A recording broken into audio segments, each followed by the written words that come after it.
आहे. सरांना आपण एक खगोल अभ्यासक आणि पंचांगकर्ते म्हणून ओळखतो, पण मुळात ते टेक्स्टाईल पदवीधर आहेत आणि 25 वर्ष त्यांनी मफतलालमध्ये नोकरी केली होती हे फार कमी जणांना माहिती असेल. गेली 60 वर्ष ते सातत्याने विविध वृत्तपत्रातून लिखाण करत आहे, अजूनही करतात आहेत. आकाशवाणी TV वर त्यांचे अनेक कार्यक्रम झालेले आहेत. तसंच अनेक पुस्तकांचंही त्यांनी लिखाण केलेलं आहे, जसं की आपले सण उत्सव, सूर्यचंद्रग्रहणे वगैरे. आता अनेक पुरस्कारांचे मानकरी, मी सगळे त्यांची नावं घेणार नाही आहे कारण त्याच्यातच वेळ जाईल, पण नेमकीच 2-4 नावं तुम्हाला सांगते. त्यांना उत्कृष्ट विज्ञान प्रचारक सन्मान मिळालेला होता, लोकमत ठाणे आयकॉन सन्मान मिळालेला होता, तसेच अगदी महत्त्वाचा म्हणजे राज्य खगोल मंडळाचा जीवन गौरव पुरस्कार. आणि आपल्या सगळ्या ठाणेकरांना अभिमान वाटेल असं म्हणण्याचं म्हणजे त्यांना पहिला ठाणे गौरव पुरस्कार मिळालेला होता. आपण त्यांचं खूप टाळ्या वाजवून एकवरी स्वागत करूया. आता खरं म्हटलं तर सरांबद्दल खूप बोलायला आहे, पण गंमत म्हणजे ह्याच्यातच वेळ जाईल, त्यामुळे मी जास्त बोलत नाही. आपल्याबरोबर आज मेधाताई पण आलेल्या आहेत, त्या पण म्हणजे सर बोलणार आहेत अधिक मासाबद्दल आणि मेधाताई बोलणार आहेत गंगा दशहराबद्दल. तर मेधाताईंची पण मी थोडक्यात अगदी ओळख करून देते. मेधाताई यांनी MA मराठी आणि राज्यशास्त्रमध्ये केलेलं आहे, MPhil केलेलं आहे आणि काही वर्ष त्यांनी प्राध्यापकी पण केलेली आहे. संस्कृत वाङ्मय दर्शन, नवरात्र उत्सव, सावरकर वाङ्मय दर्शन, हम पंछी है एक डाल के या राष्ट्रीय एकात्मता दर्शक कार्यक्रमाचं लेखन, अशा अनेक कार्यक्रमांचं त्यांनी लेखन आणि दिग्दर्शनही केलेले आहे.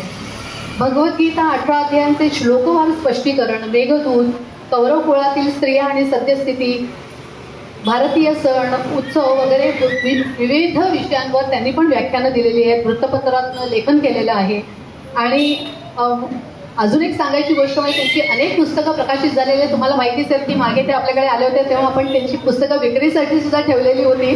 त्यातलीच काही म्हणजे ऋषी महात्म्य, ऋतू, सण, उत्सव आणि व्रते आणि सार्थ द्वादश संस्कृत स्तोत्राणी. तर असे हे आपल्याला आज हे पाहुणे म्हणजे व्याख्याते म्हणून आपल्याला मिळालेले आहेत, ते आमचं खरंच भाग्य आहे. तर आता मी दोघांनाही विनंती करते की त्यांनी कृपया स्टेजवर यावं आणि पुढची सूत्र हाती घ्यावी.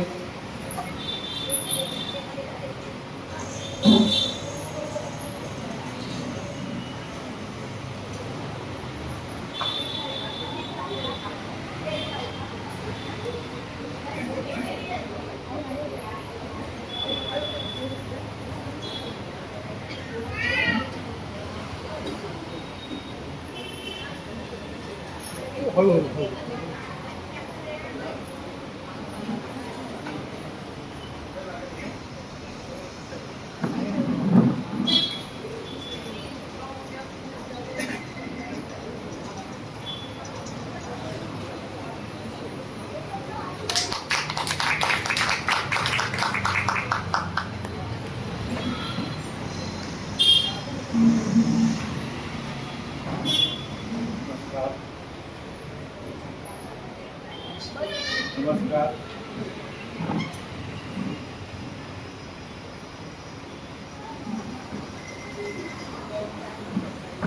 नमस्कार.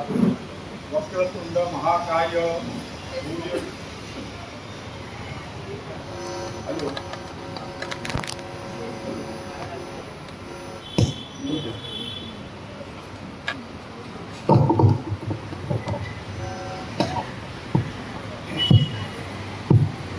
नमस्कार.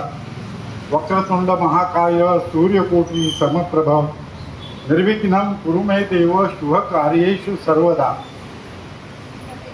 घंटाळी मातेला वंदन करतो. या देवी सर्वभूतेषु बुद्धिरूपेण संस्थिता. नमस्तस्यै नमस्तस्यै नमस्तस्यै नमो नमः. मित्रांनो, आज अधिक महिना सुरू होतोय. पुरुषोत्तम मास, मलमास असं म्हणतात. आणि या निमित्तानं गंगा दशहरा आजच सुरू होतोय आणि त्यानिमित्तानं एक ज्ञानयज्ञ सुरू आपण करतोय. आज त्याचा प्रारंभ करतोय. कार्यक्रमात कसा असेल ते मी अगोदर तुम्हाला थोडक्यात सांगतो. आज 17 मे अधिक मासाचा प्रारंभ आहे आणि आज मी अधिक मासाबद्दल माहिती देणार आहे आणि त्यानंतर मेधा सोमण ह्या गंगा दशहरा याबद्दल बोलतील आणि आजचा कार्यक्रम संपन्न होईल.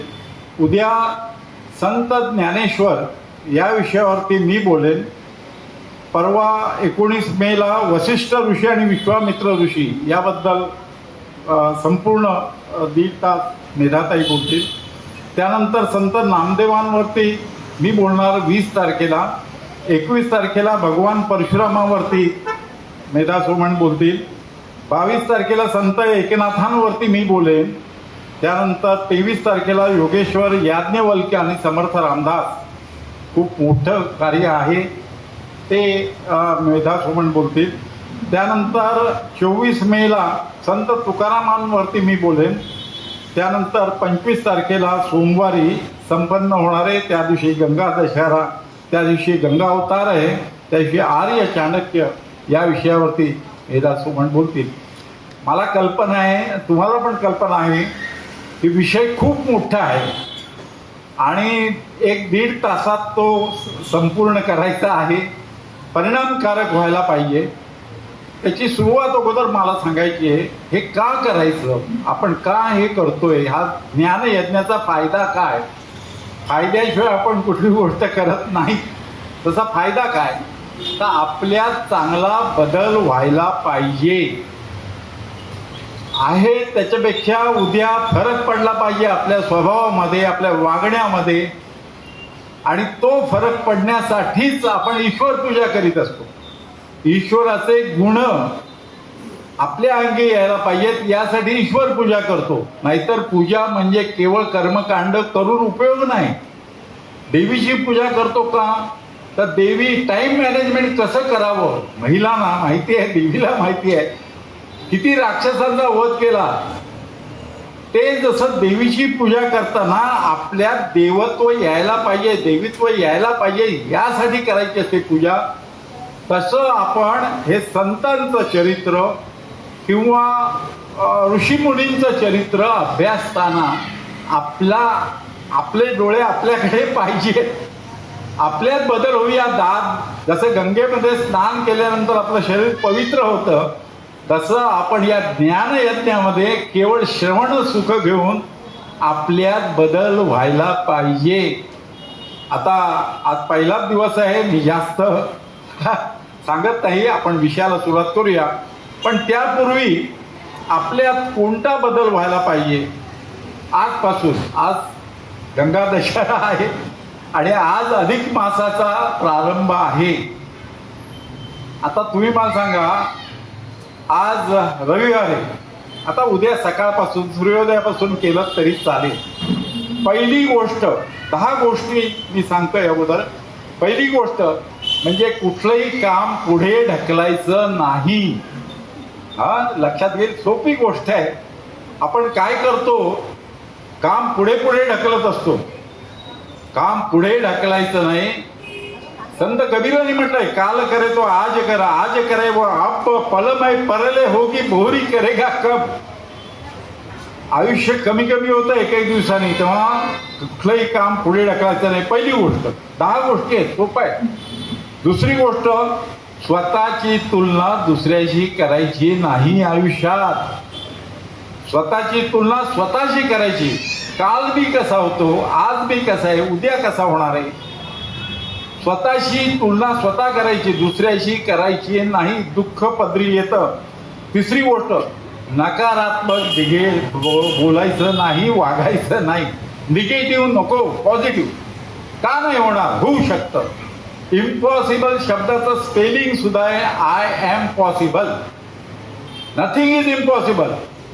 म्हणजे मी गेले अनेक वर्ष पहाटे 3:30ला उठतोय गजराशिवाय, अनेक वर्ष.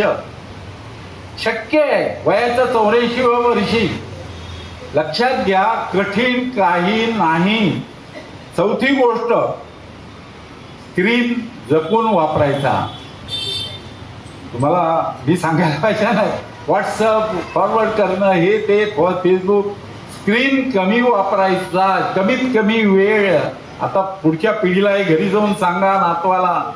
हा चौथा पॉइंट. अति प्रमाणात डोळ्यावर परिणाम होईलच, पण डोक्यावर परिणाम होतो, मेंदूवर परिणाम होतो, झोप येत नाही. 5वी गोष्ट, भोजन आणि झोप ह्याच्यावर आपलं महत्त्व आहे, आहार आरोग्य अवलंबून आहे. तेव्हा भोजनाकडे नीट लक्ष द्यायचं आपल्या आणि आपल्या घरातल्या.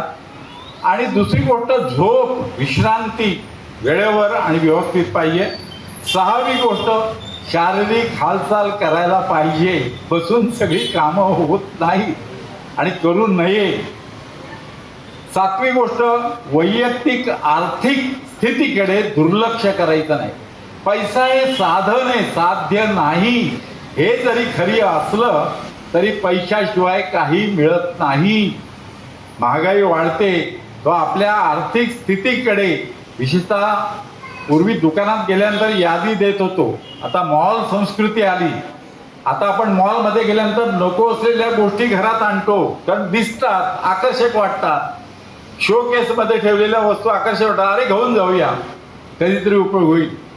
अक्षरशः तुम्हाला सांगतो, आर्थिक परिस्थितीकडे दुर्लक्ष करू नका. ही 7वा पॉइंट. 8वा पॉइंट, द्वेष आणि मत्सर करू नका. हे मी स्वतःपासून सांगतोय, हा लक्षात घ्या. द्वेष करून आपलं शरीर अनारोग्य होतं, मत्सर करून अनारोग्य होतं, बुद्धी भ्रष्ट होते, योग्य निर्णय घेत नाही आपण. तेव्हा द्वेष आणि मत्सर यापासून दूर राहायचं. 9वा पॉइंट, स्वतःसाठी वेळ द्यायचा. विशेषतः महिला वर्ग इथे आहे,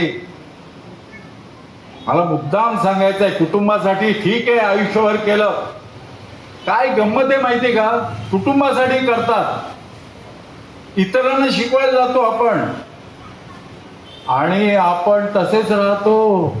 आणि आयुष्याच्या अखेरीस लक्षात येतं, अरे आपलं पण सुधारलं नाही आणि इतर लोक पण सुधारले नाही. आपल्याकडे स्वतःला वेळ द्यायचा. आणि आजपासून या गंगा दशहरा या 9 दिवस आहेत, एक दिवस शयतिथी असल्यामुळे 9 दिवसाचा आहे, आपण स्वतःला बदलायचं. आणि हे करू शकतो आपण, त्यासाठीच हे यज्ञ आहे. नंतर 10वा पॉइंट महत्वाचा, इतरांना आनंदी करायचं ते, पण स्वतः आनंदित व्हायचं आहे. आणि अशी वेळ यायला पाहिजे, इतरांना आनंदित करताना आपण स्वतः आनंदित व्हायला पाहिजे. दुसऱ्याला अत्तर लावताना स्वतः आपला हात कसा सुगंधित होतो, ऑटोमॅटिक होतो, आपल्याला अत्तर लावावं लागत नाही. तसं इतरांना आनंद देताना आपल्या जीवनात आपल्याला आनंद वाटला पाहिजे. आज या सवयींचं सुरुवात करूया आपण. आणखी हळू आवाजात देवीच्या दरबारात आहे, त्यामुळे एक गोष्ट सांगतो. पंचांग करता असून सांगतो आहे, 55 वर्ष गेले मी पंचांग करतोय, कॅलेंडर करतोय, 55 वर्ष. पण मी ही गोष्ट मुद्दाम देवीच्या दरबारात सांगतोय. नशीब नशीब नशीब म्हणू नका. नशीब ही स्वतःची समजूत घालण्यासाठी करून घेतलेली एक सोय आहे, नशिबात नाही. माऊली किती वर्ष जगले, 21 वर्ष. नशिबात होतं त्यांच्या, म्हणून ते असं नाहीये. छत्रपती शिवाजी महाराजांनी इतकं काम केलं, मला तुम्ही सांगा, नशिबात होतं म्हणून नव्हे. नशीब ही आपण आपली समजूत घालण्यासाठी सोय केली, गोष्ट लक्षात घ्या. दुसरी गोष्ट, स्वतःच्या, जरा प्रखर बोलतोय, स्वतःच्या अकार्यक्षमतेवरती पांघरून घालणारा शब्द म्हणजे नशीब. आपल्याला जमत नाही म्हणून नशिबात नाही. You can change. आपण आपलं नशीब बदलू शकतो जर असलं तर. पाप म्हणजे काय लक्षात घ्या. मला कधी कधी फार हे होतं, पाप समजतच नाही. पण पाप म्हणजे इतरांना त्रास देणं, पीडा देणं म्हणजे पाप. आणि पुण्य म्हणजे काय, इतरांना मदत करणं म्हणजे पुण्य. ही मीच व्याख्या केलेली नाही, महर्षी व्यास आणि संत तुकारामांनी सांगितलेली व्याख्या आहे. पाप आणि पुण्याची व्याख्या, परपीडा करणं पाप आणि इतरांना मदत करणं पुण्य. दिवसात पुण्य करायचं असेल ना तर अधिक मासामध्ये 1 रुपया तरी एखाद्या गरजू माणसाला द्या. 1 रुपया मी म्हणतोय, 1 रुपया, 1 अन्न, मूठभर धान्य दान द्या. जे शक्य होईल ते दान द्या, पण पुण्य मिळवू शकतो आपण. भक्ती म्हणजे काय, आज आपण भक्तीनं काम करायला पाहिजे. हे भारतीय संस्कृतीचं वैशिष्ट्य आहे. भक्ती अन्नात मिसळली की त्याचा प्रसाद बनतो, भक्ती पाण्यात मिसळली की त्याचं तीर्थ बनतं, भक्ती प्रवासात मिसळली की तीर्थयात्रा होते, आणि भक्ती संगीतात मिसळली की कीर्तन होतं. भक्ती घरामध्ये जर असेल तर त्या घराचं मंदिर होतं. आपण आज या दशा म्हणजे आपण गंगा दशहरा साजरा करताना आपण प्रत्येकाचं आपलं स्वतःचं घर हे मंदिर करूया. मंदिरात कशी प्रसन्नता वाटते. तुम्ही सिनेमा थिएटर बघा, प्रसन्नता वाटत नाही, आपण करमणूक होते, पण इथे आल्यानंतर इतकं बरं वाटतं. आणि हे बरं वाटणं हे आपल्या घरामध्ये सुद्धा वाटायला पाहिजे. घराला घरपण टीव्हीमुळे येत नाही, फ्रीजमुळे येत नाही, मौल्यवान वस्तूमुळे येत नाही, तर घरातल्या माणसांच्या स्वभावामुळे येतो. हे मी मुद्दाम ह्या अधिक महिन्याच्या निमित्तानं सांगतोय. कामात भक्ती मिसळली की कार्य बनतं, सेवा बनते. मला तुम्ही सांगा ना, पण मंदिरामध्ये सेवा देणाऱ्या भगिनी बघितलं की मला कौतुक वाटतं, की अभिनंदन करावं वाटतं. ही सेवा आहे, हे काम नव्हे. प्रत्येक काम भक्ती मिसळली की सेवा होतं. आणि अशा रीतीनं आपण षड्रिपूंवर नियंत्रण ठेवता येतं. तो मित्रांनो, आता सुरुवात करतो. अधिक मास, ज्येष्ठ अधिक मास. जावई कोण असतील तर त्यांना अर्थातच मी सांगतोय ते सासूबाईंना सांगायला हरकत नाही, म्हणजे जावयांना तेहतीस अनर्थे जा, ढोकळा वगैरे नव्हे. काय ते काय पदार्थ देतात अनर्सेच्या ऐवजी नाही, अनर्थे म्हणजे अपूप. अपूप हा शब्द वेदातला आहे, वेदातला. लक्षात घ्या, वेद काळात सुद्धा अधिक महिना होता, पण 5000 वर्षापूर्वीपासून भारतामध्ये हा अधिक महिना चालत आलेला आहे. इंग्रजीमध्ये जर अमेरिकेत कोण राहत असेल तुमचं नातेवाईक तर इंटर कॅलरी मंथ म्हणा, इंटर कॅलरी मंथ म्हणतात या अधिक मासाला. किंवा कधी कधी ॲटॉमिक क्लॉक थांबवतात आणि मग घड्याळ लीप सेकंड म्हणतात, तसा लीप मंथ म्हणा किंवा इंटर कॅलरी मंथ म्हणा. हा अधिक महिना आज रविवार 17 मे पासून सोमवार 15 जून पर्यंत आलेला आहे. आता अधिक महिना काय येतो सांगतो, शांतपणे व्यवस्थित समजून घेऊया आपण. पूर्वीच्या काळी ऋषीमुनींनी ठरवलं सर्वात महत्वाची गोष्ट काय, पैसा नाही, धन नाही, धान्य नाही, आरोग्य. आजही सर्वात महत्वाची गोष्ट आरोग्य आहे. हे वयाच्या 84व्या वर्षी मी तुम्हाला सांगतो आहे. इथे माझ्यापेक्षा ज्येष्ठ माणसं आहेत बसलेली. मला मुद्दाम सांगायचं, आपण याच्याकडे दुर्लक्ष करू नका, दुर्लक्ष करूया नको. आरोग्य पाहिजे. हे त्या काळामध्ये ऋषी मुनींनी जाणलं. आरोग्य कशावर अवलंबून असतं? आरोग्य दोन प्रकारचे आहे, एक शारीरिक आणि एक मानसिक. शारीरिक आरोग्य कशावर अवलंबून असतं? आहारावरती अवलंबून असतं. करेक्ट, आपल्याला माहिती आहे. आहार कशावर अवलंबून असतो? ऋतूप्रमाणे आहार घेतला की शरीराचं आरोग्य चांगलं राहतं. बघा तुम्ही उन्हाळ्यामध्ये, उन्हातून, आत्ताच उन्हाळा चालू आहे, वैशाख मासाचा कालपर्यंत वैशाख होता, उन्हातून येतो, फ्रीजर मधलं घर पाणी प्यालं, आजारी पडू. ऋतूप्रमाणे आहार घ्यायला पाहिजे. फळं सुद्धा बघा ऋतूप्रमाणे येत असतात. तुम्ही निरीक्षण केलं, मार्केटमध्ये फळं येतात ती सुद्धा ऋतूप्रमाणे येतात, आणि ऋतूप्रमाणे वागावं यासाठी हे केलेलं असतं. तर ऋतूप्रमाणे आहार घ्यायला पाहिजे असं प्राचीन काळी वाटलं ऋषीमुनींना, आणि म्हणून त्यांनी ठरवलं की आपण कालगणना तशी करायची. कशी करायची? ऋतू हे सूर्यावर अवलंबून आहे आणि सण हे चंद्रावर अवलंबून आहे. तेव्हा आपल्या पंचांगातील कालगणनेमध्ये चंद्र सूर्य यांचा मेळ घातलेला आहे, चांद्र सौर पद्धतीचा मेळ घातलेला आहे. असा दुसऱ्या जगातील दुसऱ्या संस्कृतीमध्ये नाहीये. हे भारतीयांचं वैशिष्ट्य आहे. 5000 वर्षापूर्वी वेद काळात चांद्र सौर पद्धतीचा मेळ घातलेला आहे. विचार करा, त्या काळात उत्तरायण म्हणजे काय, दक्षिणाने काय हे माहीत होतं ऋषीमुनींना त्या काळात, वेद काळात. आज आम्ही काल मुलांना झिरो शॅडो डे शिकवला भगवती स्कूलच्या मैदानात, तो त्या काळात माहीत होता. दक्षिणायन उत्तरायण. आपण जगामध्ये कमी नाही होत. हे कालगणना बघितलं, फ्रान्समधले लोक माझ्याकडे अभ्यास करायला आले हे जाणून घ्यायला. तर त्या काळात ऋषी म्हणजे सूर्यावरती ऋतू नसतात आणि सण चंद्रावरून असतात. तर चांद्र सौर पद्धतीचा मेळ आपल्या कालगणनेमध्ये घातलेला आहे. त्यामुळे श्रावण महिना म्हणतो ना पावसाळ्याचा, त्यावेळी उपवास करा. उपवासाचे सण येतात बघा. आषाढी एकादशी पासून उपवास सुरू होतो. पावसाला सुरुवात होते तशी. का तर पावसाळ्यात शरीराचं चलनवलन कमी होतं, भूक कमी लागते. हलका आहार घ्या. साबुदाणा उपासाला खा असं कुठल्याही ग्रंथात लिहिलेलं नाही.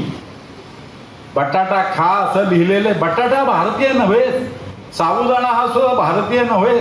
उपवासाला कुठले पदार्थ खावेत? हविष्यान्न म्हणजे यज्ञात जे वाहतो ते तांदूळ सोडून उपवासाला खा. हलका आहार घ्या. मूळ हेतू काय? हेतू लक्षात घ्या. कार्यकारण भाव. मूळ हेतू हाच की हलका आहार घ्यायचा.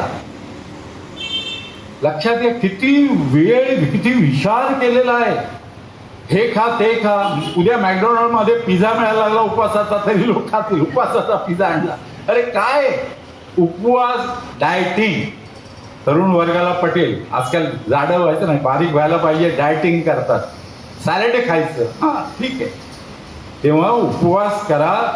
सावट पावसाळा आहे, कमी भूक लागते, चलनवलन कमी होतं.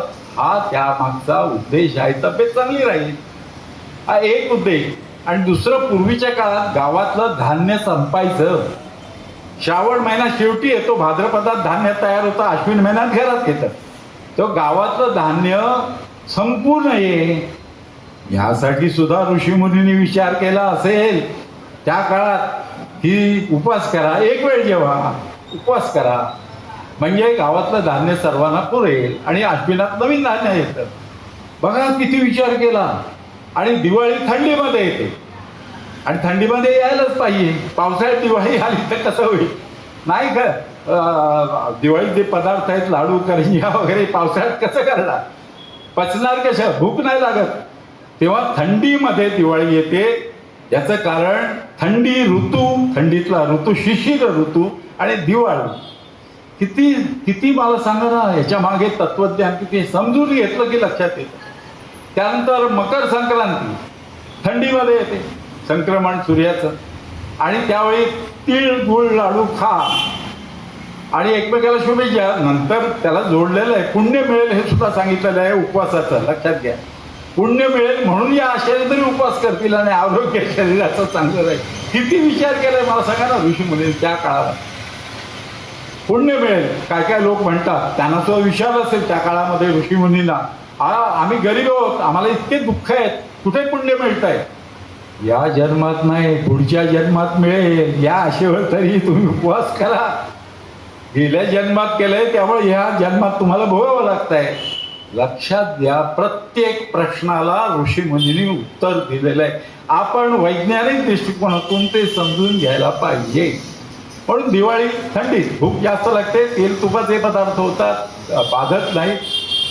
आणि हे संतुलन चांद्र सौराचं दोन्ही एकत्र कालगणनेमध्ये यायला पाहिजे. साठी नियम बनवला. काय नियम बनवला? सोपा आहे.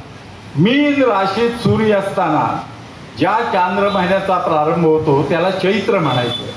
मेष राशीत सूर्य असताना ज्या चांद्र महिन्याचा प्रारंभ होतो त्याला वैशाख म्हणायचं. अशा रीतीनं सांगड घातली. बघा नियम, मीन राशीत सूर्य आहे, चांद्र महिन्याचा प्रारंभ होतोय चैत्र. कधी कधी एका राशीत सूर्य असताना सूर्याचे 2 राशी प्रवेश होतात किंवा राशी प्रवेश होत नाही. राशी प्रवेश झालाच नाही तर तो अधिक महिना.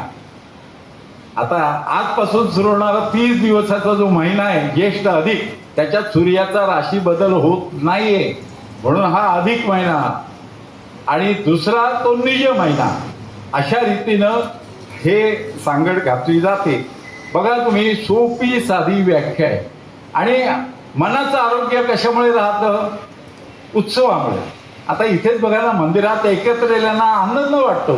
गणपती उत्सव, नातेवाईक एकत्र येतात. मुलं तर अशी रडतात गणपतीचं मूर्तीचं विसर्जन केल्यानंतर, रडतात मुलं नातेवाईक दूर गेल्यानंतर.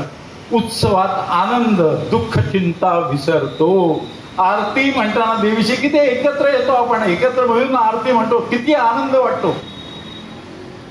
मित्रांनो, मनाचं आरोग्य उत्सवामुळे आणि शरीराचं आरोग्य सणामुळे राहतं आणि चांद्र सौरभ पद्धतीचा मेळ घातलेला आहे. आता अधिक महिना कसा ओळखायचा?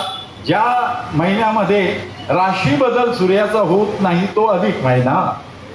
सोपी व्याख्या, कठीण व्याख्या इथे विद्यार्थी बसले त्यांच्यासाठी सांगतो. सूर्य चांद्र वर्ष हे 354 दिवस 8 तास 48 मिनिटं आणि 24 सेकंदाचा आहे. चांद्र वर्ष हे 354 दिवस 8 तास 48 मिनिटं 34 सेकंदाचं आहे आणि सौर वर्ष हे 365 दिवसांचं 5 तास 48 मिनिटं आणि 46 सेकंदाचं आहे. फरक 11 दिवसांचा आहे आणि 11 दिवस झाले वाढले की पुन्हा सांगड घालण्यासाठी अधिक महिना येतो. ही सोपी व्याख्या. म्हणून 33 11 11 11 33 अनर्से 33 वस्तू दान का द्यायच्या अधिक महिन्यामध्ये? तर 33 दिवस एकत्र आल्यानंतर अधिक महिना येतो म्हणून 33 वस्तूंचं दान द्यायचं. एका चांद्र वर्षात आणखी सोपं करून सांगतो, एका चांद्र वर्षात 360 तिथी होतात आणि एका सौर वर्षात 371 तिथी होतात. म्हणून 11 तिथी वाढतात. त्या 11 झाल्या की 33 होतात. 2 अधिक महिने जर बघितले, आता पुढचा अधिक महिना चैत्र आहे 2029 मध्ये, आणखी 3 वर्षांनी चैत्र महिना अधिक आहे. 2 अधिक महिन्यात कमीत कमी 27 महिने अंतर असतं आणि जास्तीत जास्ती 35 महिने अंतर येऊ शकतं. कुठले महिने अधिक येतात? हा इंटरेस्टिंग प्रश्न आहे. लोक विचारतात कुठले महिने येतात. मार्गशीर्ष, पौष आणि माघ हे महिने सोडून उरलेले 9 महिने अधिक येतात. मार्गशीर्ष, पौष आणि माघ हे 2 महिने सोडले, 3 महिने सोडले तर उरलेले 9 महिने अधिक येतात. बघा तुम्ही, त्यामुळे सगळं गणित कसं बदलतं. ते का येतात हे 3 महिने का येत नाहीत? तर त्याचं उत्तर सांगतो. या 3 महिन्यामध्ये सूर्याची गती जास्त असते. सूर्याची भासमान गती, पृथ्वी सूर्याभोवती फिरते खरे, म्हणजे पृथ्वीची गती आहे, पण आपल्याला सूर्य भासमान गती दिसते म्हणून सूर्याची भासमान गती ही जास्त असते या 3 महिन्यामध्ये. म्हणून हे अधिक मास येत नाहीत. आता समजा एका चांद्र महिन्यात सूर्याचं राशी संक्रमण झालं नाही तर अधिक ठीक आहे, पण 2 वेळा झालं राशी संक्रमण तर 2 वेळा राशी बदल होऊ शकतो आणि या 3 महिन्यातच होऊ शकतो. मार्गशीर्ष, पौष आणि माघ त्यावेळी क्षयमास येतो. क्षयमास आला होता एकदा. क्षयमास आपल्याला माहिती असेल, मी वर्ष सांगतो. 1982 मध्ये क्षयमास आलेला होता, आपल्याला माहिती असेल. आणि त्यावेळी पौष क्षयमास आला होता. अहमदाबादला पंचांगकर्त्यांची मीटिंग होती. दाते शास्त्री, धुंडेराज शास्त्री दाते आणि मी इकडून गेलो होतो आणि वादविवाद होऊन निर्णय घेतला की पौष क्षयमास लिहायचा. 2 वेळा सूर्याचा राशी बदल होतो कारण गती जास्त असते. आणि तसा क्षयमास येणार आहे 2123 मध्ये. 2123 बघा किती वर्ष आहेत ती. अश्विन महिना क्षयमास येणार आहे आणि 2142 मध्ये पौष महिना पुन्हा अधिक मास येणार आहे. 141 वर्षांनी येतो किंवा 19 वर्षांनी येतो क्षयमास. त्यामुळे क्षयमास लोकांच्या लक्षात राहत नाही. अधिक मास 3-3 वर्षांनी येतो आणि जावयाला अपूपदान द्यायचं असतं, त्यामुळे जावई पण लक्षात ठेवतो, सासूबाई पण लक्षात ठेवतात. एनिवे, पण ही गोष्ट लक्षात घ्या. आता अधिक मासात काय करायचं? अधिक मासाला घाबरायचं नाही. पाप लागत नाही, लक्षात घ्या. पाप आणि पुण्याची व्याख्या मी तुम्हाला सांगितली मगा. काय तुम्ही टीव्हीवरती बघता किंवा तुमच्या मोबाईलवरती बघताना काय घाबरवता, असं करू नका, असं केलं तर असं होईल. विनाकारण घाबरू नका. निर्भयतेनं जीवन जगायला पाहिजे. अधिक मासात काय करायचं? महिनाभर उपोषण करायचं. उपोषण म्हणजे बटाटे खिचडी खाऊन नव्हे, हलका आहार घेऊन. अयाचित म्हणजे अयाचित भोजन म्हणजे जेवायला बसल्यानंतर मागायचं नाही, घालतील ते खायचं, त्याला अयाचित भोजन. नक्त भोजन म्हणजे रात्री तारे दिसायला लागले आकाशात, त्याला नक्त भोजन म्हणतात.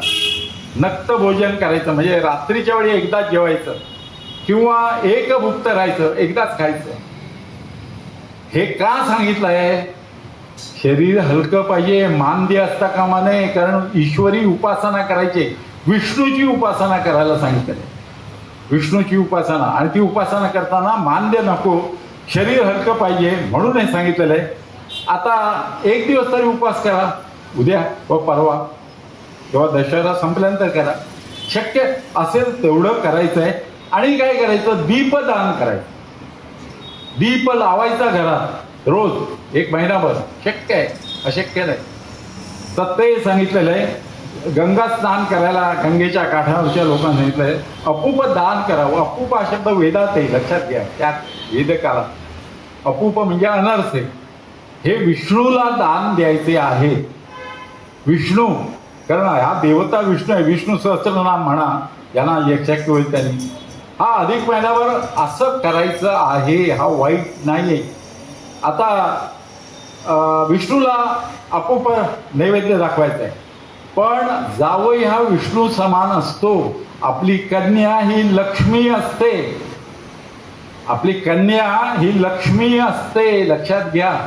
आणि ती जेव्हा विवाह होऊन सासरी जाते तर जावई हा तिचा पती म्हणजे विष्णू होतो. आणि म्हणून अधिक मासामध्ये जावयाला 33 अनर्थे दान द्यायला सांगितलेलं आहे. अपूप दान. आता नुसते 33 अनर्थे कसे द्यायचे? मोदी साहेबांनी सांगितलंय सोनं देऊ नका, सोनं घेऊ नका. काही हरकत नाही, जे काय असेल. शेवटी देश हा महत्वाचा आहे. तेव्हा म्हणून मुद्दाम सांगतो, जावई खुश का, मुलीला सांभाळतो. आणि या महिन्यामध्ये मुलगी आईची ओटी भरते. लक्ष्मी ती मुलगी नसते, लक्ष्मी असते. आपण लक्ष्मी, तुम्हाला विधी करतो ना, लक्ष्मी पूजन करतो सासरी गेल्यानंतर. बघा विवाह विधीमध्ये किती शास्त्र शुद्ध आहे. याचं वैज्ञानिक दृष्टिकोनातून सांगता येतं. ती लक्ष्मी आहे, ती आईची ओटी भरते, तिचं शिवचिंतन करते अधिक महिन्यामध्ये. किती चांगलं शास्त्र आहे. हे पुढच्या पिढीपर्यंत जायला पाहिजे. म्हणून हे आता कोणती कामं करायची नाही, पथ्य पाळायचं. कुठलं? तर पहिली गोष्ट म्हणजे विवाह, उपनयन, वास्तुशांत, वास्तुप्रवेश, जे विधी टाळता येतात, पुढे करता येतात, असे विधी करू नये असं सांगितलं. पण आता मूल जन्माला आलाय किंवा अन्नप्राशन करायचं आहे, हे चालेल. जे विधी टाळता येत नाही, करायलाच पाहिजेत, ते विधी अधिक महिन्यात केले तरी चालतील. जातकर्म, नामकर्म, अन्नप्राशन हे संस्कार करायला हरकत नाही असं शास्त्रात लिहिलेलं आहे. आणि त्यामुळं जे टाळता येणार नाहीत ते विधी या अधिक मासात करायचं, हे महत्वाचं आहे. अधिक मासात श्राद्ध आल्यानंतर पुढच्या गेल्या अधिक मास हा आला असेल त्यांचं वर्ष श्राद्ध या अधिक मासात करायचं. आणि या अधिक मासात ज्यांचा मृत्यू होईल त्यांचं सुद्धा सांगितलेलं आहे, पंचांगामध्ये ते दिलेलं आहे सर्व स्पष्टपणे. आता या अधिक महिन्याचं फळ काय? फळ काय फार महत्वाचा. प्रत्येक महिन्यात वर्षप्रबोध नावाचा ग्रंथ आहे, वर्षप्रबोध. आणि या वर्षप्रबोध ग्रंथामध्ये प्रत्येक महिना अधिक आला की कुठलं 9 महिने ते फळ त्याचं सांगितलेलं आहे. ते मी तुम्हाला सांगतो. ज्येष्ठ द्वये, शास्त्रात केलेले वर्षप्रबोध ग्रंथामध्ये लिहिलं आहे, ज्येष्ठ द्वये नृपध्वंसो धान्य निष्पत्ती उत्तमा. म्हणजे ज्येष्ठ अधिक महिना येतो त्यावेळी सत्ताधाऱ्यांना तो वाईट असतो. आणि आताच बघतोय आपण सत्ताधाऱ्यांना वाईट आहे चालू, कठीण आहे कसरत. आणि धान्याचं पीक उत्तम येईल असं जुन्या आपल्या ग्रंथात सांगितलेलं आहे. मला इथे मुद्दाम एक गोष्ट सांगायची आहे की वेधशाळाने जाहीर केलं तो अल निनो असावा आहे, त्यामुळे पाऊस कमी पडेल. आपल्या सरकारनं जाहीर केलं की दुष्काळ पडणार आहे. राजा कधीही दुष्काळ पडेल असं जाहीर करीत नाही. राजानं असं जर जाहीर केलं तर साठेबाज करणारे व्यापारी आहेत ते साठे करतात. हे प्राचीन काळातलं मी सांगत नाही.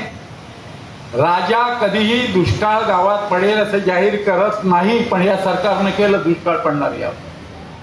साठेबाजी साठे करतात त्यामुळे, आणि भाव विनाकारण वाढवतात.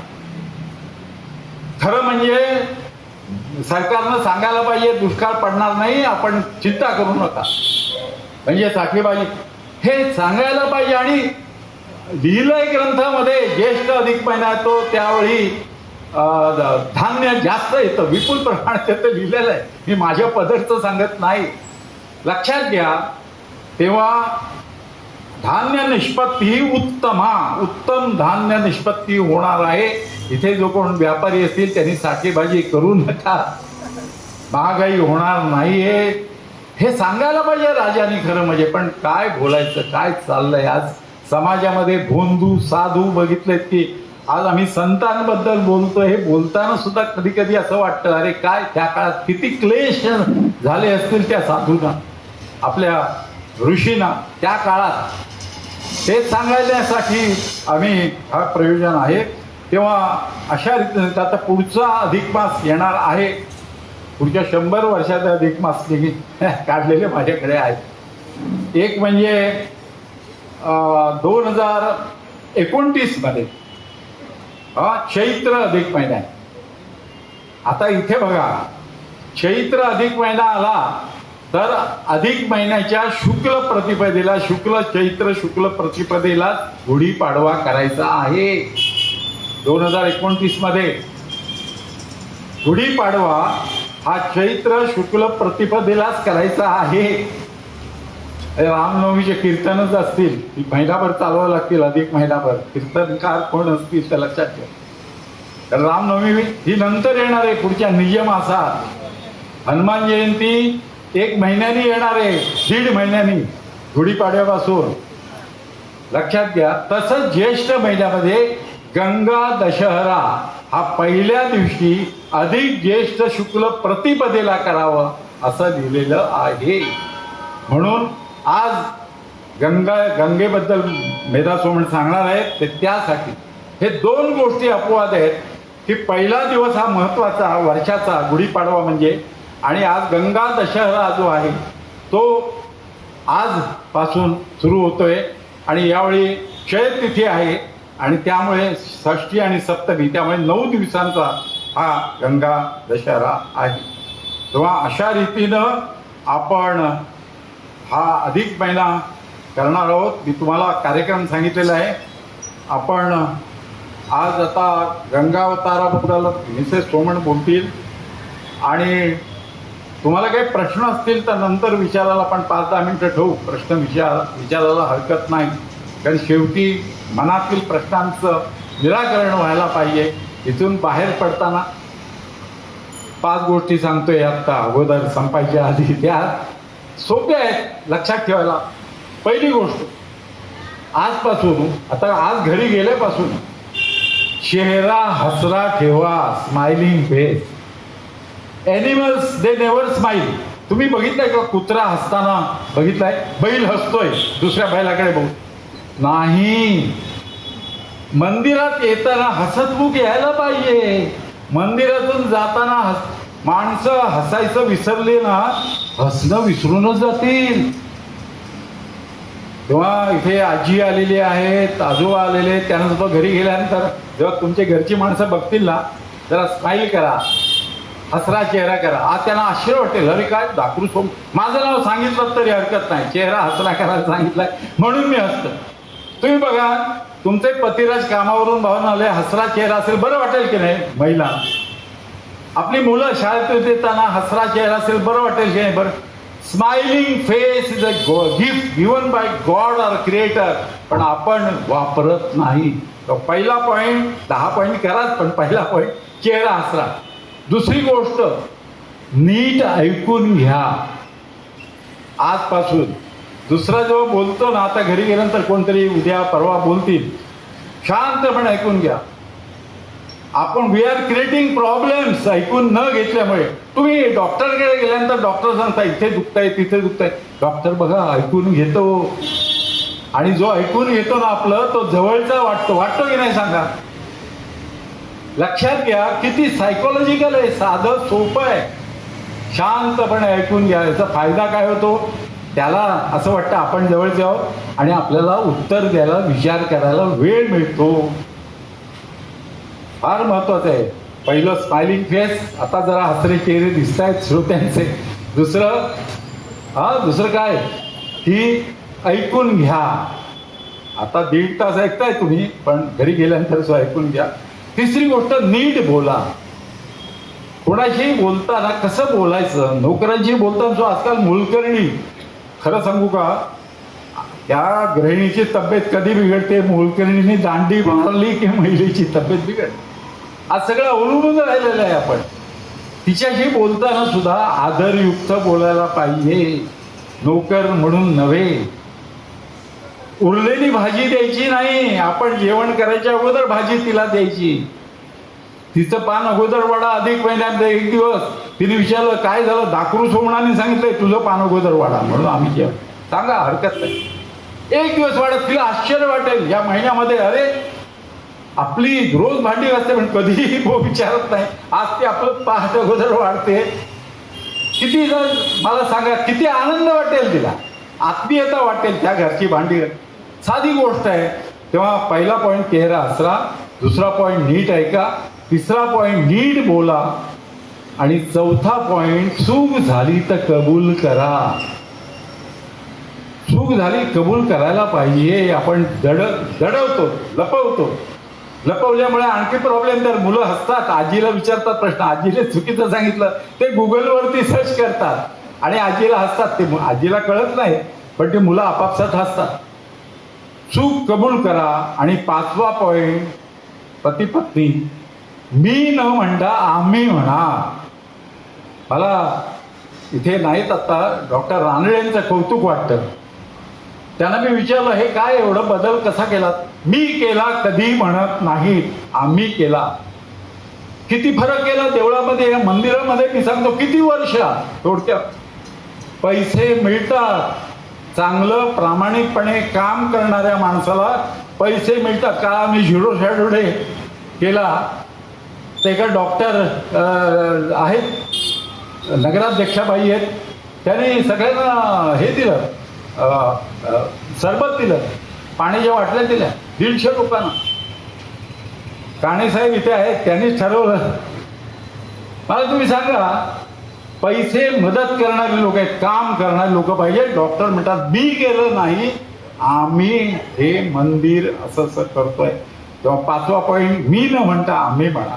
मित्रांनो, मी इथे थांबतो आणि उद्याचा कार्यक्रम जाहीर करतो अगोदरच, कारण मेधा सुमन यांचं भाषण झाल्यानंतर गंगा दशहराबद्दल उद्या आपण वेळेवर सुरू करू. संत ज्ञानेश्वर माऊली, किती त्रास झाला, किती त्रास झाला. एकाही शब्दाने त्रास देणाऱ्यांना शिव्या दिलेल्या नाहीत. वय किती, 21 वर्ष. त्यांचं आयुष्य जेव्हा मी सांगेन डोळ्यात पाणी येतं. माझ्या सांगता नाही तर तुमच्या ऐकताना येणार.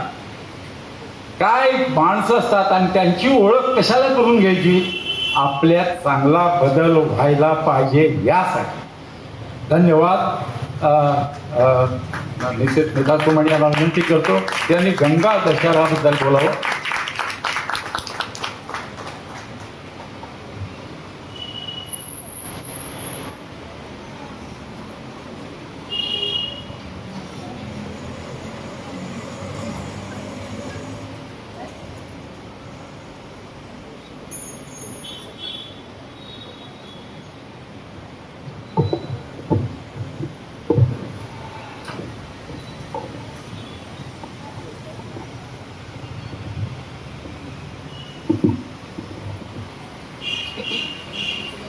नमस्कार.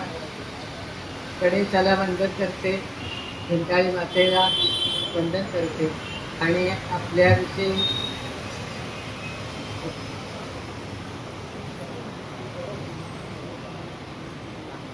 आपल्याविषयी कृतज्ञता आधी व्यक्त करते की रात्रीची वेळ असून सुद्धा जेवणं घरी करता येत नाही, गेल्यावर उशीर होतोय आणि अशा वेळेला सुद्धा आपण या ठिकाणी या ज्ञानयज्ञात सहभागी झाला याबद्दल पहिल्यांदा कृतज्ञता व्यक्त करते.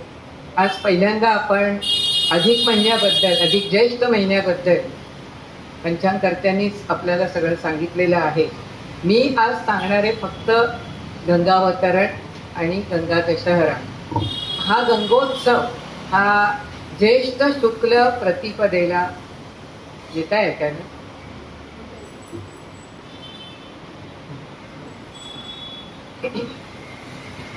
हा गंगोत्सव हा ज्येष्ठ शुक्ल प्रतिपदेला सुरुवात करतात. अधिक महिना असला तरी सुद्धा, अधिक ज्येष्ठ असला तरी सुद्धा या शुक्ल प्रतिपदेला गंगोत्सव सुरू झालेला आहे. आपल्याकडे जे काही सण उत्सव व्रत जे आहेत, ही ऋतू आणि सण उत्सव व्रत यांची सांगड घातलेली आहे. आणि ते चांद्र सौर पद्धतीचा वेळ कसा घालतात तेही आपण आत्ता ऐकलेलं आहे. त्याबद्दल न बोलता गंगोत्सव का आत्ता करायचा? एक म्हणजे आत्ताचा ऋतू आहे तो आता वसंत ऋतू संपून ग्रीष्म ऋतू सुरू झालेला आहे. ग्रीष्माची काहिली इतकी आहे की ती आपण जाणतोय की इतकं काही गरम होत असतं. आणि अशा वेळेला शरीराचं आरोग्य चांगलं राहावं, जे पूर्वाचार्यांनी, पूर्वीच्या ऋषी मुनी आचार्य संत महंतांनी जो अतिशय मानवी कल्याणाचाही जो विचार केला आणि त्याच्यातून ऋतू आणि सण उत्सव व्रतांची जी सांगड घातली, त्याच्यामध्ये हा ग्रीष्म ऋतू अतिशय तप्तता देतोय, उष्णता निर्माण करणारा, शरीराला थंडावा पाहिजे म्हणून हे नदी स्नान, गंगा स्नान हे ज्येष्ठ शुद्ध प्रतिपदेपासून सांगितलं गेलं. खरं म्हणजे कदाचित आपल्याला असं वाटेल की पौष महिन्यात का नाही सांगितलं, श्रावण महिन्यात का नाही सांगितलं. ते सीझनच असे, ते ऋतू असे की त्यावेळेला गंगेत जाऊन किंवा नदीवर जाऊन स्नान करणं हे माणसाला शरीराच्या आरोग्याच्या दृष्टीने त्रासदायक होईल. आणि म्हणून हा ग्रीष्म ऋतूमध्ये ज्येष्ठ शुक्ल प्रतिपदेला हा गंगोत्सव सुरू झालेला आहे. आणि आता गंगोत्सव सुरू झाला म्हणजे काय होतं? गंगास्नान तर केलं जातच आहे. गंगास्नान करायचं म्हणजे गंगेवरच दरवेळेला जायला पाहिजे असं नाही आहे. प्रत्येक गाव जे वसलेलं आहे आपल्याकडे, हे गावसुद्धा कशी वसती झालेली आहे तर नद्यांच्या किनारी झालेली आहे. त्यामुळे प्रत्येक नदी ही आपण देवता मानतो. खरं म्हणजे नदीला आपण आदिशक्ती मानत असतो. ही आदिशक्तीचं रूप आपण म्हणतो घंटाळी माता आहे. आदिशक्तीचं रूप म्हणजे दुर्गा माता, तसं आदिशक्तीचं रूप म्हणजे नदी आहे. आणि म्हणून नदीला आदिमाता जसं आपण म्हणतो आदिशक्तीला, तसं नदीला सुद्धा आपण माता म्हणतो. मग ती गोदावरी माता, नर्मदा माता, गंगा माता, गंगा मैया असे आपण शब्द या नद्यांच्यासाठी वापरत असतो.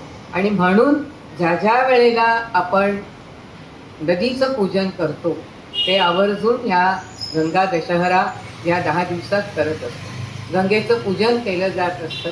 गंगेची म्हणजे नदीची ओटी भरली जात असते. त्यानंतर नद्यांबद्दलची जी सुक्त आहे, नदी सुक्त जे विश्वामित्रांनी लिहिलेलं आहे ते नदी सुक्त म्हटलं जातं. गंगेची आरती असते, गंगेची स्तोत्र आहेत. आदिशंकराचार्यांनी गंगाष्टक लिहिलेलं आहे, गंगा स्तोत्र लिहिलेलं आहे. तेव्हा अशा तऱ्हेने गंगेचं पूजन केलं जातं. गंगेला आपण का पवित्र मानतो तर या नदीमध्ये स्नान केल्यानंतर आपली पापं नाहीशी होतात असं आपलं मत आपल्याला सांगत असतं. म्हणून ते पूजन करतो. आणि हे पूजन करत असताना प्रथम आपण ज्यावेळेला धार्मिक विधी असतो त्या धार्मिक विधीला सुद्धा पहिला गणेश पूजन झालं की त्यानंतर कलश पूजन करतो. त्या कलशाचं पूजन झालं की त्यातलं जे पाणी आहे ते पवित्र झालं म्हणजे मग ते सगळ्या पूजा जे काही पूजेची सगळी काही साधनं आहेत त्याच्यावर आपण सिंचन करत असतो. आणि त्याच पाण्याने त्यानंतर आचमन वगैरे केलं जात असतं कारण ते पवित्र आहे म्हणून. तर अशा रीतीने आपण गंगेचं म्हणजे नदीच्या पाण्याचं हे आपण नेहमीच तिला पवित्र मानतो. कारण हे पाणी हेच आपल्याला जीवन देत असतं. पशु पक्षी प्राणी आपण माणसं आणि झाडं वेली काही असू दे पण या सगळ्यांसाठी पाण्याचा उपयोग होत असतो. आणि म्हणून पाणी अतिशय महत्त्वाचं असतं. आता हे ज्या वेळेला गंगोत्सव आपण करत असतो त्यावेळेला नुसतं फक्त गंगा पूजन करून चालणार नाही आहे. नवीन काळामध्ये खरं म्हणजे आपल्याला गंगा म्हणा किंवा आपल्या गावातली जी नदी असते त्या नदीची स्वच्छता आपण करायला पाहिजे. आपण नेहमी म्हणतो की सरकारला करायला काय झालं, पण सरकारच्यावर सोपवण्यापेक्षा सामाजिक सांस्कृतिक संस्था ज्या असतात या संस्थांनी एकत्र यावं आणि मग नदीचा गाळ काढणं, गंगोत्सव करायचा आहे, तो पूजा करा, त्याच्याबद्दल वादच नाही आहे. परंतु आत्ताच्या नवीन काळामध्ये गरज जी आहे ती नद्या स्वच्छ करणं, नदीतला गाळ काढणं आणि नद्या ज्या उथळ झाले त्यामुळे त्यातले जे काही दगड गोटे खडक असतील ते सगळे फोडून ते बाजूला केले तर नदीचं पात्र थोडं खोल होईल, नदीचा गाळ निघून जाईल आणि नदी पात्र रुंद केलं तर जे 2 दिवस पाऊस पडला, 3 दिवस पाऊस पडला की लगेच पूर येतो आणि गावात घरातनं पाणी शिरतं आणि मग आणखी पाऊस पडला की महापूर येतो आणि मग या महापुरामुळे जीवितहानी, मनुष्यहानी होते. हे टाळायचं असेल तर आपण माणसांनीच जागृत व्हायला पाहिजे आणि या गंगोत्सवाच्या निमित्ताने खरं म्हणजे गंगेचं पूजन हे हवंच, पण त्याही बरोबर गंगेची म्हणजे नद्यांची स्वच्छता त्या गाव पातळीवरच्या त्या ठिकाणच्या गावकऱ्यांनी खरं करायला पाहिजे एकत्र येऊन. म्हणजे हा जो गंगेचं महत्त्व किंवा नदीचं महत्त्व सांगितलेलं आहे ते त्यामुळे आता आपण बघतो की जसा महापूर येतो, 2-3 दिवस पाऊस पडल्यानंतर पूर येतो, तसं जानेवारी फेब्रुवारी होतंय तो नद्या आटतात आणि पाण्याचा दुष्काळ. हे का होतं? पूर्वी इतकं होत नव्हतं, हे आता फारच होतं कारण नद्या उथळ झाले आणि म्हणून या गंगोत्सवाच्या निमित्ताने आपण ही स्वच्छता करण्यासाठी म्हणून जर का सगळ्या संस्था एकत्र येऊन जर काम करायला लागल्या तर थोडासा तरी जी काही समस्या आहे ती थोडीशी समस्या पुराची आणि तितकंच नद्या आटण्याची दोन्ही कमी होऊ शकते. गंगोत्सवाला गंगावतरण असंही म्हणतात. अवधिकृ अवतरती म्हणजे खाली येणे. हे गंगावतरण म्हणजे गंगा खाली येते, खाली आली म्हणजे काय तर गंगोत्री हे स्थान खरं म्हणजे हिमालयामध्ये आणि तिथे गंगेचा उगम झालेला आहे आणि तिथून गंगा ही खरं म्हणजे सखल प्रदेशात येणं आवश्यक होतं, पण ते पूर्वी नव्हतं. आणि मग आपल्याला कथा गंगावतरणाची माहिती असेल किंवा नाही मला माहिती नाही, पण ती आत्ता मुद्दा मी सांगणार आहे की सगर नावाचा इक्ष्वाकू वंशातला राजा, हा इक्ष्वाकू वंश आपल्या सर्वांच्या परिचयाचा आहे. कारण इक्ष्वाकू वंशामध्ये जे जे राजे झाले ते सगळे प्रजाहित तत्पर, प्रजेची काळजी घेणारे, न्यायी, उदार आणि पराक्रमी असे सगळे राजे होऊन गेले. सगर हा सगरांनी अश्वमेध यज्ञ केला आणि अश्वमेध यज्ञ केल्यानंतर त्यांनी त्याचे बरेचसे लोक, सैन्य आणि इतर काही अधिकारी, प्रजेतले काही महत्त्वाचे असे माणसं हे त्या घोड्याबरोबर, अश्वमेधाच्या घोड्याबरोबर सगळ्यांना बाहेर पाठवलं. बरेच दिवस झाले तरी घोडाही परत आला नाही आणि लोकही परत आली नाहीत. म्हणून त्याचाच मुलगा हा नाव विसरले मी, सांगते तुम्हाला. त्याच्या मुलांनी अंशुमन या राजाने त्याचा मुलगा तो त्याच्यानंतर जायला निघाला आणि हा अंशुमन गेला आणि ज्या वेळेला तो गेला त्यावेळेला कपिल मुनींच्या आश्रमात त्याला घोडा सापडला.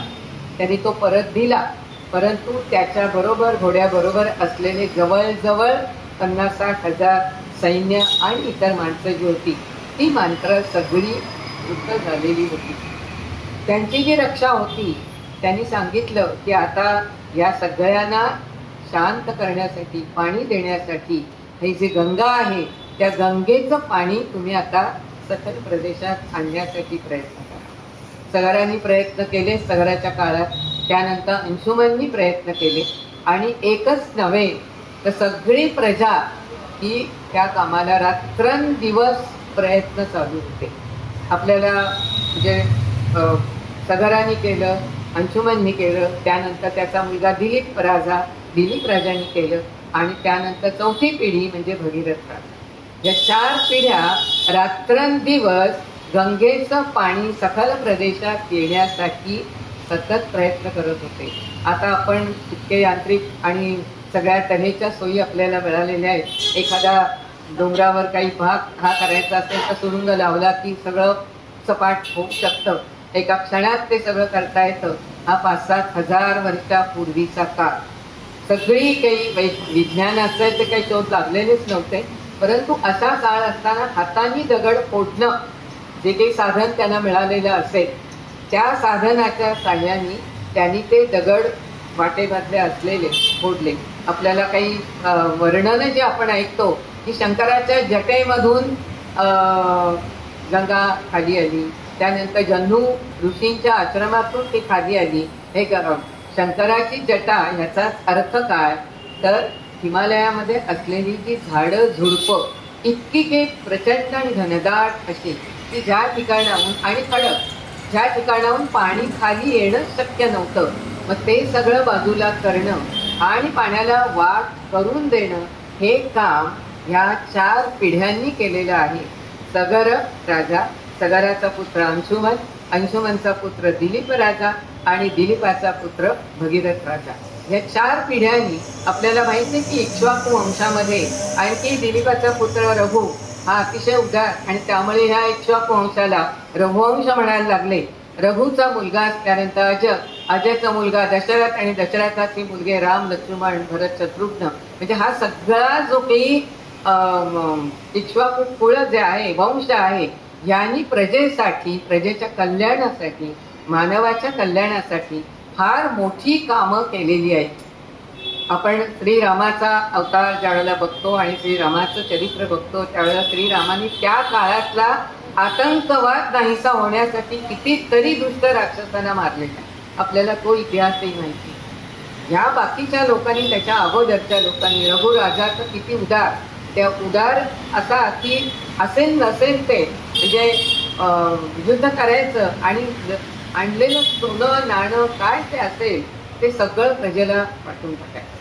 आणि अशा तऱ्हेने रघुराजा हा तर उदार राजा, वीर, शूर, वीर तर सगळेच होते. म्हणून त्या इक्ष्वाकू कुळाला रघुवंश म्हणायला लागले. तेव्हा या इक्ष्वाकू वंशाने गंगा ही खाली अगदी म्हणजे शंकराच्या जटा म्हणा, म्हणजे त्याला झुडपं, झाडं, झुडपं आणि खडक हे सगळे फोडून काढले. त्यानंतर जन्नू ऋषींचा आश्रम, त्या आश्रमामध्ये पाणी शिरलं त्यामुळे तेही रागावले, पण तिथून सुद्धा वाट काढून ते खाली सगळं पाणी येईल अशा रीतीने सपाट प्रदेशापर्यंत आणलं. आणि मग ही जे हरिद्वार, ऋषिकेश, प्रयाग, वाराणसी ही जी शहरं त्यानंतर निर्माण झालेली आहेत. कारण आपल्याकडे जी जी वस्ती झालेली आहे ती नद्यांच्या दोन्ही काठांवरनं वस्ती झाली. आणि मग ह्या गंगेच्या पाण्यामुळे इक्ष्वाकू वंशातले सगळे जे कोणी काही त्या अश्वमेध यज्ञाच्या वेळेला मृत झालेले आणि जी प्रजा त्या सगळ्यांना पाणी मिळालं आणि ते शांत झाले. आणि त्यानंतर हा संपूर्ण सगळा गंगावतरण हा जो आपण त्याला म्हणतो ते गंगेचं हे जे कार्य, त्यामुळे आपल्याला त्यानंतर दिसून येते की गंगा ही सतत वाहती राहते आहे आणि गंगा ही सागराला जाऊन मिळते. त्या सगळ्या ज्या छोट्या मोठ्या नद्या आहेत त्या सगळ्या गंगेला मिळतात आणि त्या सगळ्या सागराकडे जात असतात.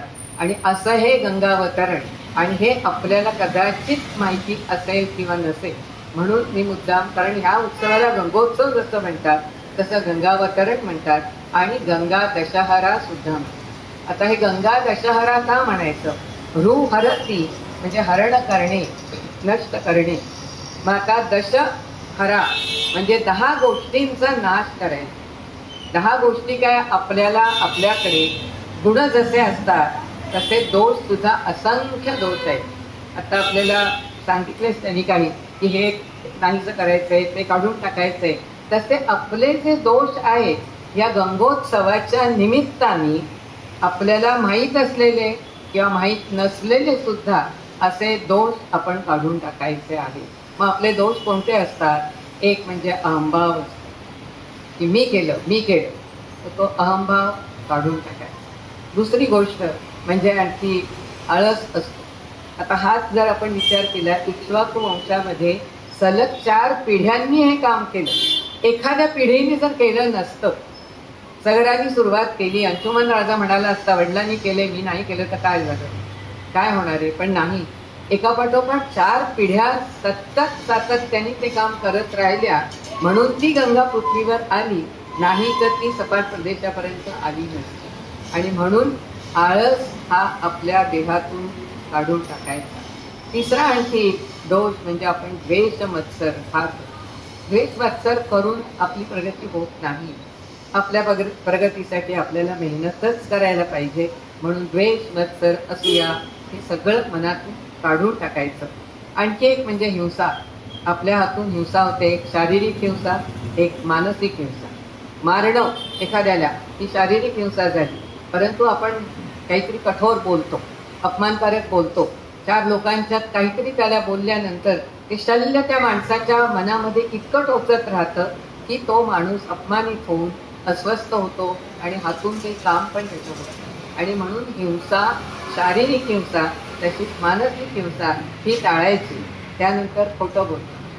अनेक वेळेला मी किती चांगला आहे, मी किती खरी आहे असं म्हणताना आपण अनेक गोष्टी म्हणजे थापा मारणं जे म्हणतो ना ते खोटं बोलतो.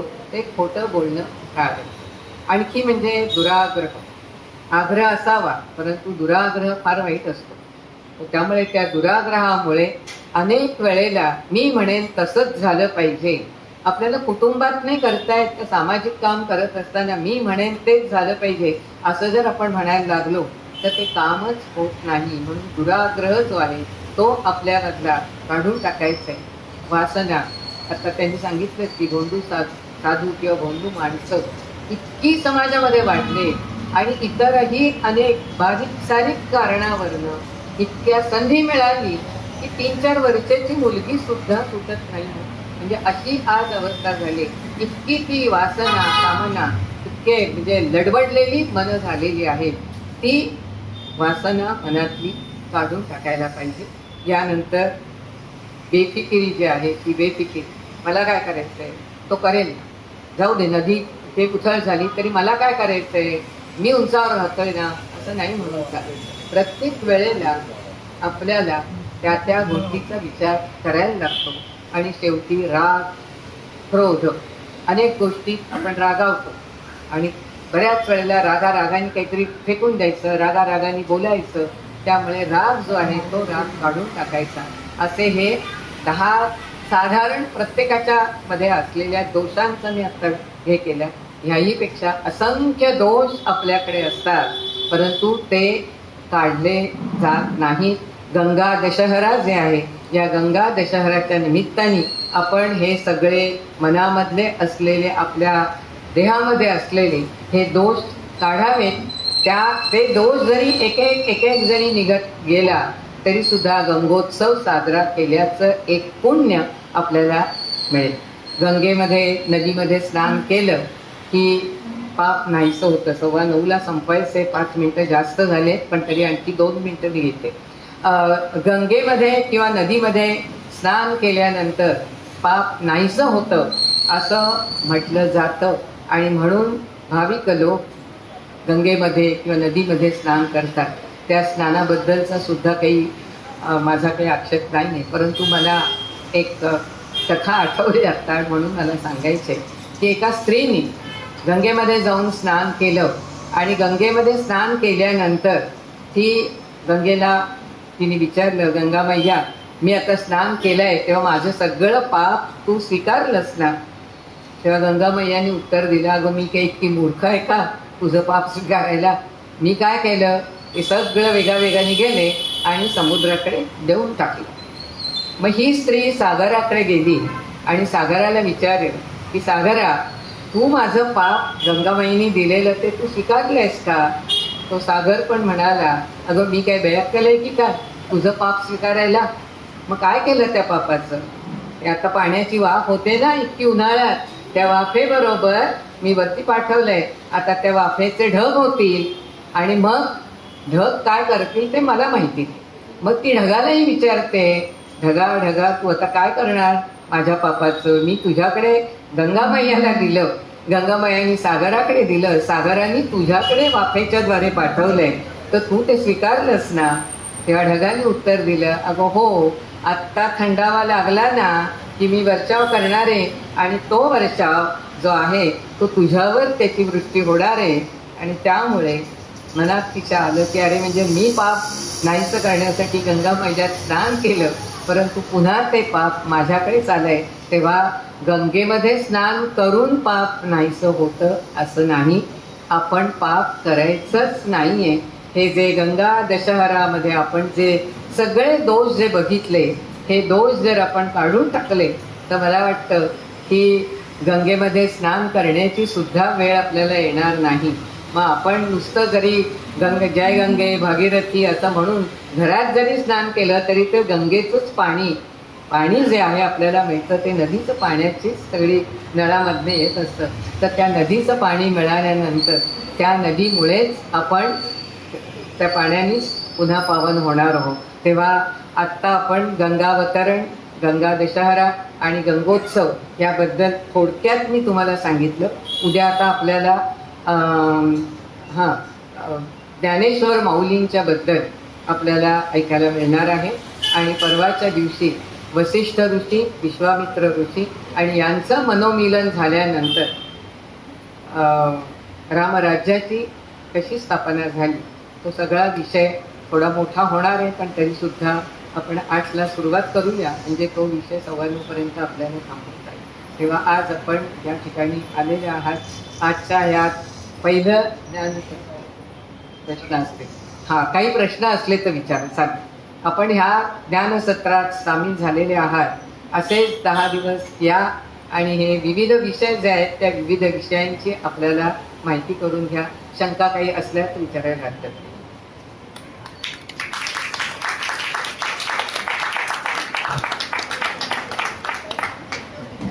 प्रश्न असेल तर विचारा, नाही तर दुसरा एक पर्याय देतो.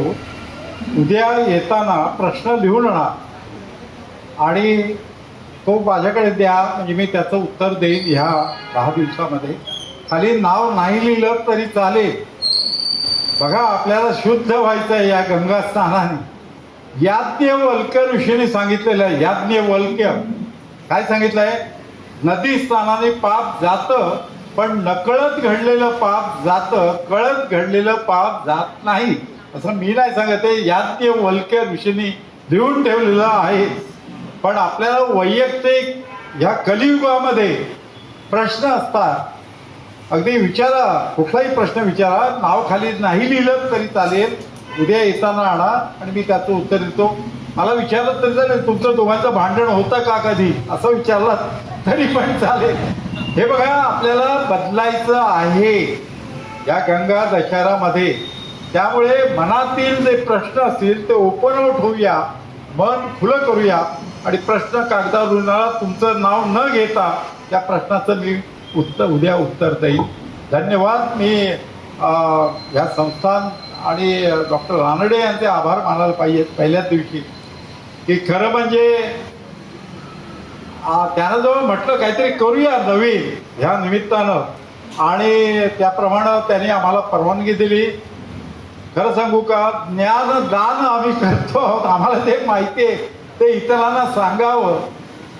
आता उद्या तर माऊलींबद्दल आहे. माऊलींबद्दल तर आपण बरीच प्रवचन ऐकली असतील, ज्ञानेश्वरती ऐकली असतील, पण माऊली कशी होती?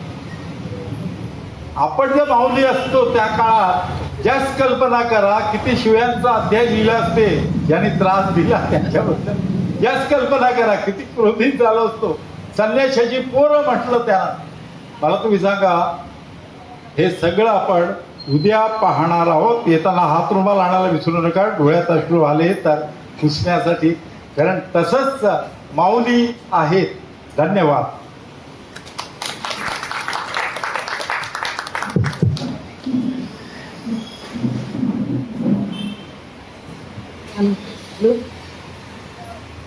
अधिक मास म्हटला की आपल्याला साधारण पुरुषोत्तम मास म्हणतात, धोंड्याचा मास म्हणतात, किंवा अधिक मास दर 3 वर्षांनी येतो वगैरे, अशी एवढी आपल्याला जावयाला 33 अनर्शाचं दान करायचं असतं वगैरे, एवढीच जुजबी माहिती होती.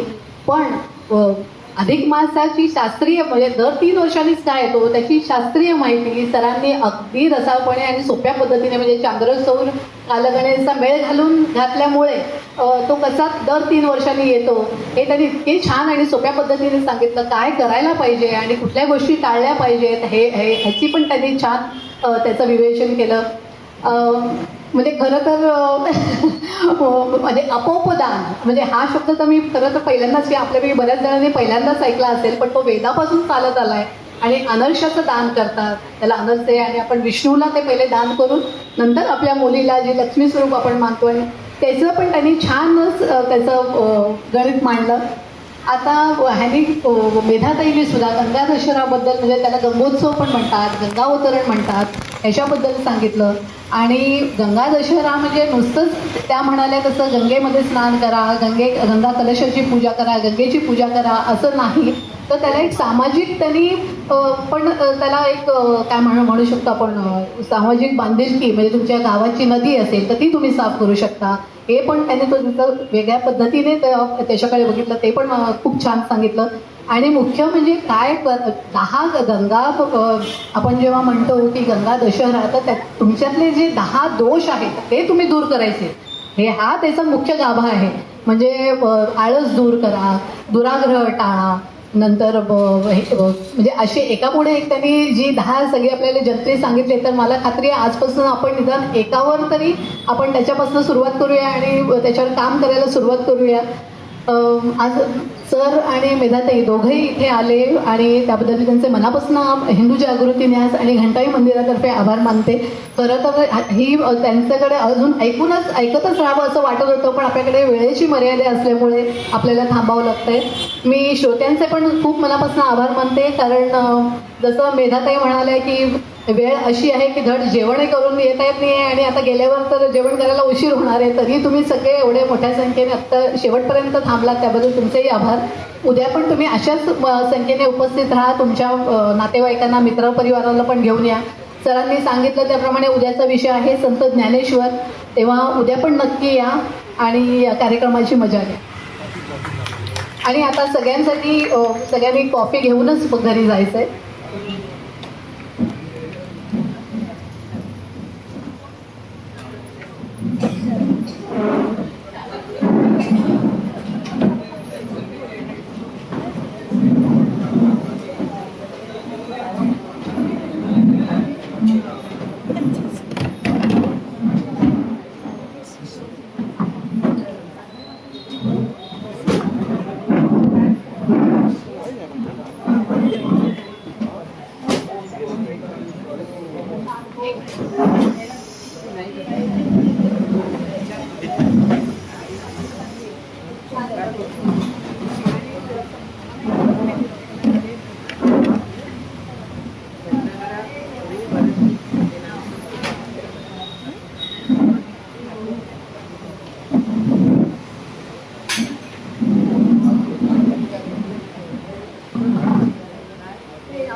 भाव नाही घातलं तरी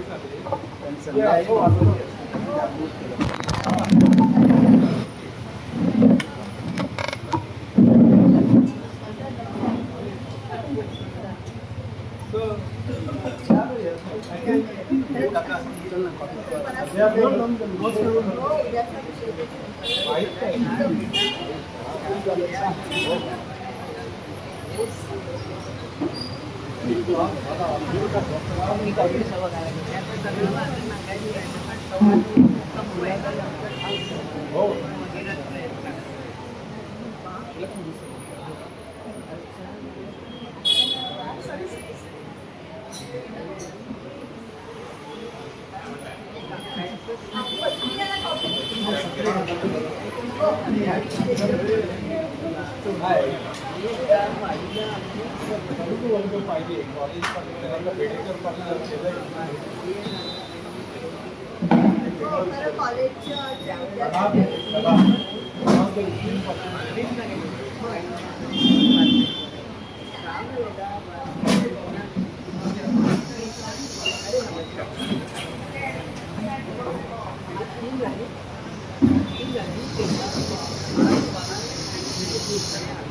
आज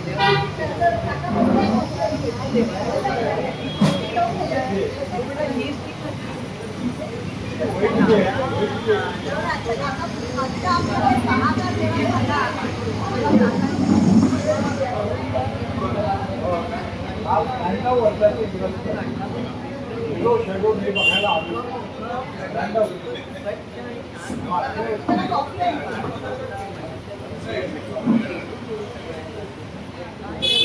थांब मग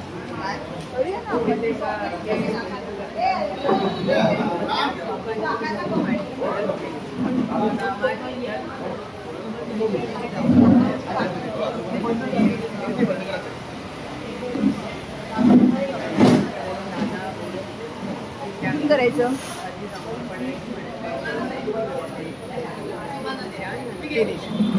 फिनिश